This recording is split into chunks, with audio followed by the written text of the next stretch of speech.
नमस्कार, मैं हूँ मयूर भिमानी और आपका फिर से स्वागत है हमारे तीसरे भाग में।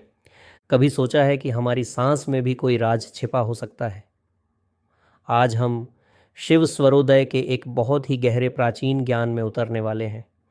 एक ऐसा ज्ञान जो हमारी हर एक सांस के पीछे छिपे हुए एक कॉस्मिक कोड को खोल कर रख देता है। अच्छा, कभी इस बात पर ध्यान दिया है कि हमारी सांस जो है वो हमेशा एक जैसी क्यों नहीं लगती, है ना? कभी महसूस होता है कि वो गर्म है, कभी ठंडी, कभी एकदम तेज चल रही होती है, तो कभी बिल्कुल धीमी। तो क्या ये बस एक फिजिकल प्रोसेस है? जी नहीं, बिल्कुल नहीं। भगवान शिव के अनुसार ये सिर्फ हवा का अंदर बाहर आना जाना नहीं है, ये तो पूरे ब्रह्मांड से एनर्जी का लेना देना है। और बस यहीं से शिव स्वरोदय का असली जादू शुरू होता है। ये शास्त्र हमें बताता है कि हमारी हर एक सांस में इन 5 तत्वों पृथ्वी, जल, अग्नि, वायु या आकाश में से कोई एक तत्व डोमिनेंट होता है, मतलब प्रधान होता है। अब ज़रा सोचिए, अगर हमें ये पता चल जाए कि किस पल कौन सा तत्व एक्टिव है, तो हम अपने हर काम में, चाहे वो कोई नया प्रोजेक्ट शुरू करना हो या कोई बड़ा फैसला लेना हो, उसमें सफलता की संभावना को कितना कितना ज़्यादा बढ़ा सकते हैं। तो चलिए सबसे पहले ना इस थ्योरी को ही समझते हैं। स्वरोदय ये कहता है कि ये जो पूरा यूनिवर्स है और हमारा शरीर भी, ये इन्हीं 5 बेसिक एनर्जीज यानी तत्वों से बना है।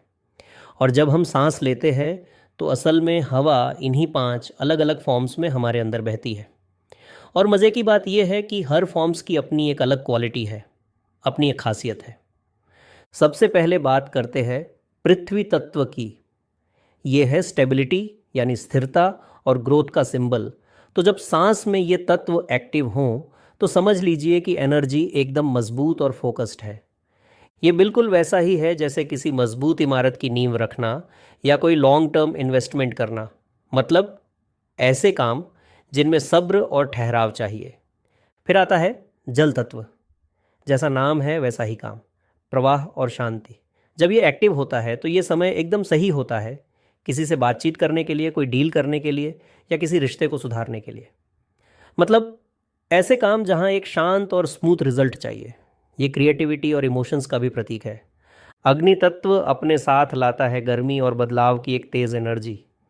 ये किसी मुश्किल कंपटीशन में हिस्सा लेने या किसी पुरानी बुरी आदत को तोड़ने जैसे कठिन कामों के लिए बिल्कुल सही है।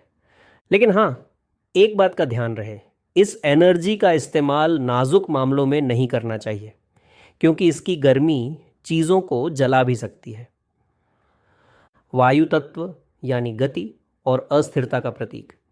जब ये तत्व एक्टिव होता है तो हमारे विचार तेज़ी से बदलते हैं और फोकस करना मुश्किल हो सकता है। इसलिए इस दौरान कोई भी नया प्रोजेक्ट शुरू करने से बचना चाहिए, क्योंकि वो हवा में ही उड़ सकता है। हाँ, नए आइडियाज़ पर सोचने के लिए ये समय अच्छा हो सकता है। और आखिर में है आकाश तत्व, अनंत स्पेस और संभावना का प्रतीक। ये एक तरह की शून्य अवस्था है जहाँ दुनियावी कामों का नतीजा भी शून्य ही होता है।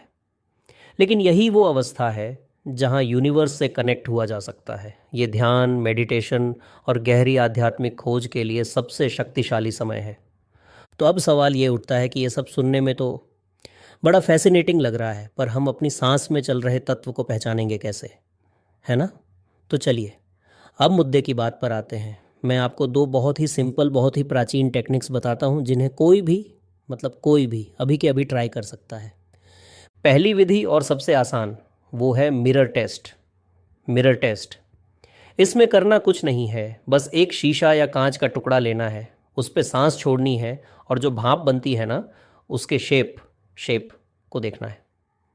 बस वही शेप आपको तत्व का राज बता देगा। प्रोसेस बहुत ही सिंपल है। कोई भी साफ शीशा ले लीजिए, अरे अपने फ़ोन की स्क्रीन भी चलेगी। बस उसे अपनी नाक के पास लाइए और धीरे से सांस छोड़िए। अब जो भाप बनी है उसे ज़रा गौर से देखिए। अब देखते हैं कि इसका मतलब क्या है। अगर भाप का आकार चौकोर यानी स्क्वायर है तो समझ लीजिए कि आप पृथ्वी तत्व की स्थिर ऊर्जा में हैं। अगर ये आधे चांद जैसा दिखता है तो जल तत्व बह रहा है। ट्रायंगल दिखे तो अग्नि है, गोला दिखे तो वायु, और अगर कोई साफ शेप न दिखे, बस कुछ बिखरे हुए डॉट्स दिखें, तो आप आकाश तत्व के खुलेपन में हैं। है ना कमाल की बात। दूसरी विधि थोड़ी अलग है, इसे कहते हैं लंबाई परीक्षण।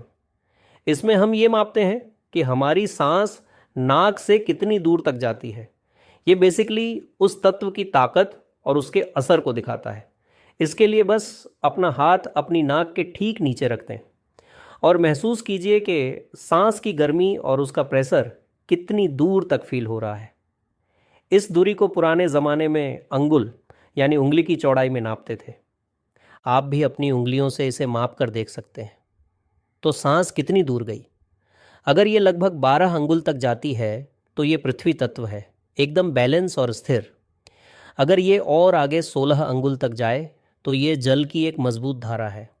और अगर सांस बहुत छोटी है, सिर्फ 4 अंगुल की, तो ये अग्नि की तेज़ी को दिखाती है। और 8 अंगुल मतलब वायु की अस्थिरता। देखिए, हर लंबाई एक अलग एनर्जी का सिग्नल है। ठीक है, अब हमें ये पता चल गया कि अपनी सांस के तत्व को पहचानना कैसे है। पर अब इसका करें क्या? दोस्तों, यही इस प्राचीनत विज्ञानम का सबसे सबसे पावरफुल हिस्सा है। अपने कामों को यूनिवर्स को फ्लो के साथ अलाइन करना, मतलब सही समय पर सही काम करना। देखिए, एक ज़रूरी बात यह है कि हर फ्लो हर काम के लिए अच्छा नहीं होता। पृथ्वी और जल, इन दो तत्वों को ज़्यादातर दुनियावी कामों के लिए बहुत अच्छा, या कह लीजिए शुभ माना जाता है। वहीं दूसरी तरफ अग्नि, वायु और आकाश में दुनियावी काम करने से बचने को कहा गया है, क्योंकि उनकी एनर्जी का नेचर ही अलग है। तो इसे समझिए, ये आपकी पर्सनल स्ट्रैटेजी गाइड है। जब पृथ्वी तत्व चल रहा हो तो अपनी नींव मजबूत करने वाले काम कीजिए। जब जल तत्व बहे तो फ्लो के साथ चलें और फ़ायदा उठाएं। अग्नि के समय मुश्किल से लड़िए, पर हाँ, कोई नया शुभ काम शुरू मत कीजिए। वायु में चीज़ों को हल्का फुल्का रखिए, कोई बड़ी कमिटमेंट नहीं। और आकाश में बस बाहरी दुनिया को भूलकर अपने अंदर उतर जाए। चलिए, अब इन सारी बातों को एक साथ जोड़ते हैं। इस पूरे ज्ञान को समझने का सबसे अच्छा तरीका क्या हो सकता है?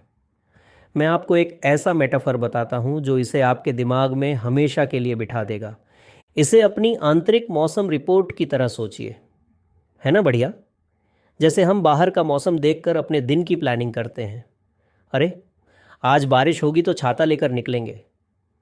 वैसे ही स्वरोदय हमें हमारे अंदर का मौसम बताता है। जब अंदर धूप खिली हो, मतलब पृथ्वी या जल तत्व चल रहा हो, तो पूरे जोश के साथ आगे बढ़िए। लेकिन अगर अंदर आंधी तूफान हो, यानी अग्नि या वायु तत्व हो, तो बेहतर यही है कि थोड़ा रुक जाए और उस तूफान के शांत होने का इंतज़ार करें। समझदारी इसी में है। तो अब ये कोट हमारे सामने है, सफलता इस बात पर निर्भर कर सकती है कि कौन सा तत्व बह रहा है। तो अब अगला बड़ा फैसला किस आंतरिक मौसम के हिसाब से लिया जाएगा? क्या अपने अंदर की वेदर रिपोर्ट चेक की जाएगी?